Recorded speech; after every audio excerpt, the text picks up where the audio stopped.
Hello, आप लोग कैसे हैं? अच्छे हैं। हमें उम्मीद है आप लोग स्वस्थ होंगे और मस्त होंगे। तो हम लोगों ने अभी तक पढ़ा था, शब्द विचार पढ़ा था और शब्द विचार के प्रकार पढ़े थे कि कौन कौन से प्रकार होते हैं और शब्द का हमने डिफिनेशन बताया था। इससे पहले हम लोगों ने वर्ड पढ़ा था और शब्द के बाद हम लोग पढ़ेंगे वाक्य। तो हम लोग पढ़े थे शब्द का मैंने डिफिनेशन बताया था कि वर्णों के सार्थक समूह को शब्द कहते हैं। और जब उसके बारे में विस्तार से पढ़ने लगे, जैसे शब्द पर्यायवाची है, लोकोक्तियां हैं, मुहावरे हैं, संधि समास इत्यादि पढ़े, तो हमारा हो जाता है शब्द विचार, यानी कि शब्दों का विचार करना पड़ा करना। तो हम इसके 4 प्रकार बताए थे। क्या क्या था? उत्पत्ति के आधार पर और अर्थ के आधार पर, रचना के आधार पर, और एक लास्ट में क्या था? और क्या था? प्रयोग के आधार पे। तो हम आज पढ़ेंगे उत्पत्ति के आधार के बारे में। उत्पत्ति के आधार पर, यानी शब्द के 4 प्रकार थे। तो उत्पत्ति के आधार पर तो इसके भी 4 भाग हैं। उत्पत्ति मतलब यानी जन्म लेना। क्या कहलाता है? जन्म लेना। यानी जब उत्पत्ति हुआ तो उसके आधार पर भी 4 प्रकार हो गया। कौन कौन से हो गए?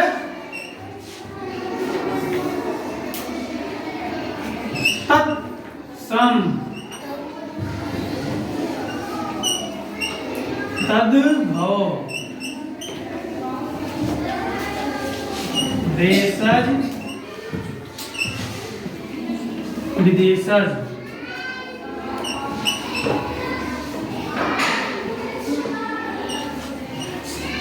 और एक कहीं नहीं मिलेगा आपको संकर।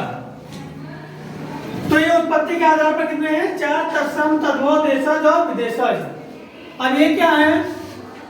तत्सम क्या है कि संस्कृत के जो शब्द संस्कृत में प्रयोग किए जाते हैं वही सेम शब्द, वही शब्द हम हिंदी में जब प्रयोग करते हैं तो तत्सम होता है।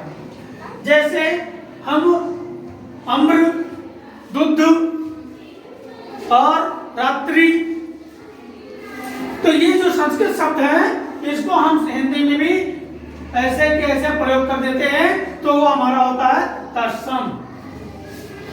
वहीं पर हमारा एक तद्भव आता है, जो संस्कृत मूल शब्द है उसको हम हिंदी में बदलकर जब लिखते हैं तो हमारा क्या कहलाता है? तद्भव कहलाता है। जैसे दूध था, जैसे तत्सम में दूध था तो हम दूध का क्या लिख देते हैं? दूध। अग्नि संस्कृत हमारा आ जाता है तो कहीं कहीं हम अग्नि ही पढ़ते हैं, तो ये हमारा तत्सम है, यानी संस्कृत का मूल शब्द हिंदी में वो वही चीज हम पढ़ते हैं, तो ये क्या कहलाता है? तत्सम होता है। और जब इसको हम तद्भव में परिवर्तित करते हैं तो अग्नि का आग पढ़ते हैं। यानी कि संस्कृत के मूल शब्द को हम क्या करते हैं? परिवर्तित कर देते हैं, बदल के और हिंदी में लिखते हैं, तो उसी को हम क्या कहते हैं? तद्भव कहते हैं। अब इसके बाद आता है देशज। क्या आता है? देशज। देशज वो शब्द होता है जो हमारे क्षेत्रीय रूप में बोली जाती है। ठीक है, जैसे मैंने शुरू में पढ़ाया था बोली, तो बोली क्या था? अलग अलग क्षेत्रों पर कुछ दूरियों पर बोली बदल जाती है। उसी प्रकार ये हमारा जो देशज शब्द है, जो गांव पे मात्र स्तर पे जो बोलते हैं हम लोग, वो हमारी क्या होती है? देशज। जो अपने यहाँ की भाषा है, हम अपने यहाँ की बात करते हैं, वो क्या है? देशज। जैसे लोटिया, पैर, पैर को हम और क्या कहते हैं? गोड़, है ना? थरिया, तो ये क्या है? देशज शब्द है। ये क्या है? देशज शब्द है। इसके साथ में एक आता है विदेशज। यानी हम अपने हिंदी के साथ साथ जब हम दूसरी भी भाषा पढ़ते हैं तो हमारी क्या कहलाती है? विदेशज। जैसे हम हिंदी के साथ में क्या पढ़ते हैं? उर्दू, संस्कृत, ठीक है? तो हम ये पढ़ते नहीं पढ़ते, तो ये हमारी क्या है? ये विदेशी, क्योंकि अंग्रेजी हमारा विदेशी शब्द है और उर्दू हमारा विदेशी शब्द है। जैसे हम पढ़ते हैं साइकिल, ये हमारा विदेशी शब्द है, ठीक है। तलाक ये भी हमारा विदेशी शब्द है। तो ये हमारे क्या हो जाते हैं, जो हम हिंदी के साथ साथ दूसरे शब्द का प्रयोग करते हैं। हिंदी तरीके से ही रहता है, लेकिन और कुछ क्या होता है, रेल टिकट, रेलगाड़ी, ये अलग अलग जो है ये विदेशी शब्द है, ठीक है। तो ये क्या था, उत्पत्ति के आधार पर। अब इसको मैं रख कर दे रहा हूं। अब दूसरा हमारा है, दूसरा मैंने बताया था व्युत्पत्ति या रचना के आधार पर, यानी इसके दो नाम से है, रचना के आधार पर। ये भी तीन प्रकार से है। एक रूढ़, रूढ़ शब्द, एक रूढ़ योग शब्द,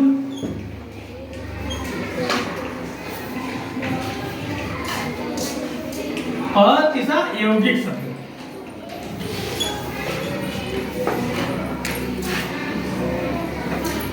ये क्या है, तीन प्रकार से है। अब रूढ़ शब्द क्या है, रूढ़ योग क्या है और यौगिक क्या है। तो क्या है रूढ़ शब्द, रूढ़ योग रूढ़ रहेगा, यहां उल्टा हो गया,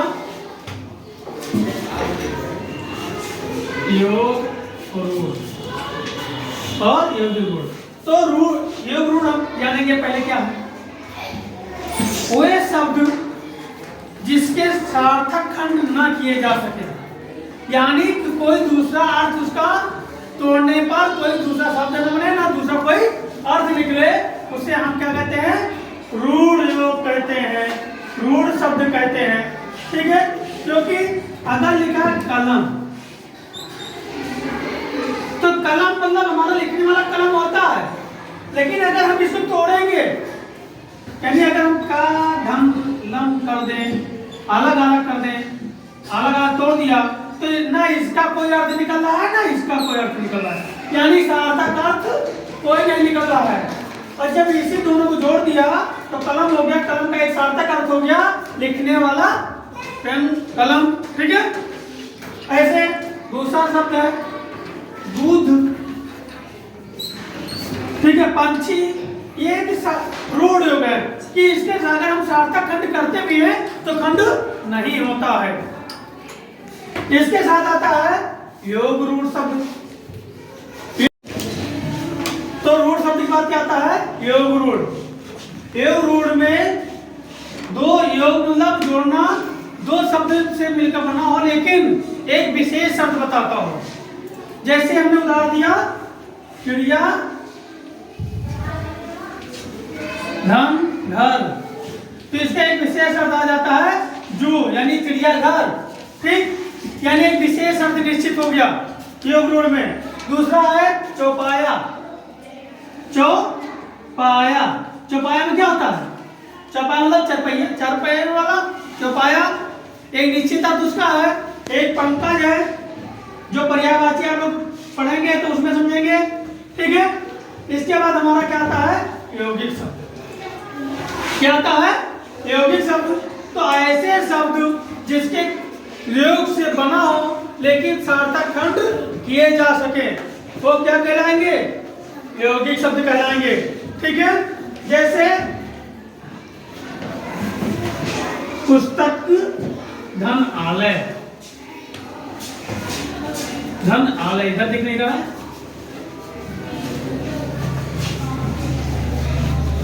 धन आलय, यानी पुस्तक और आलय दो शब्द अलग अलग है, दोनों का अर्थ है, लेकिन यौगिक है दोनों को। पुस्तक मतलब कापी किताब जो हम लोग पढ़ते लिखते हैं, आलय मतलब घर।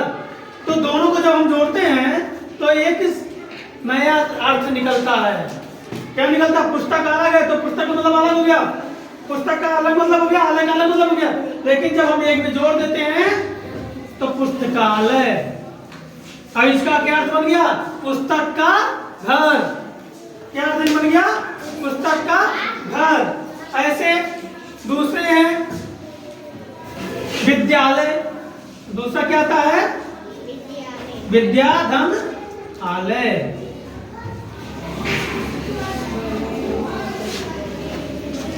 विद्यालय मतलब विद्या जहां लोग पढ़ते हैं, और आलय मतलब घर, जहां जिस घर में हम विद्या पढ़ते हैं उसको क्या कहते हैं? विद्यालय। क्या कहते हैं? विद्यालय। तो ये समझ में आ गया, यानी कि जहां पर, यहां से फिर से वो ऐसे शब्द जिसके सार्थक खंड न किए जा सके रूढ़ शब्द कहलाता है।